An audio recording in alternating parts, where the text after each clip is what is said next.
Hi guys, dito na naman tayo sa polygel guys. Turuan ko kayo kung paano ang pagpahid at tamang paglagay ng polygel with extension. So, na-cleaning na yan guys.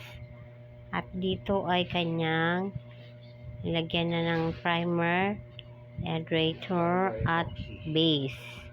Ayan, so iniinit na yan guys. And then, nilagyan na ng Curix at design ng anak ko dyan. So, ikaw na magdi-design kung ano ang type mong design. Or kung gusto mo sa YouTube, mas marami kayong makikita kung anong iba't ibang design ang gusto nyo guys. So, pagkapahid lang yan guys, i-UV natin ulit. So, pag na-UV na natin guys, at alam na natin na natuyo na siya, dapat yan guys, more luto.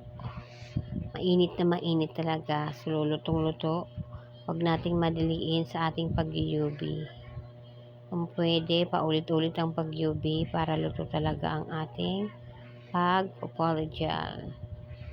At para hindi rin agad ang matuklap. So, ayan na ang ating finished product sa ating polygel with extension.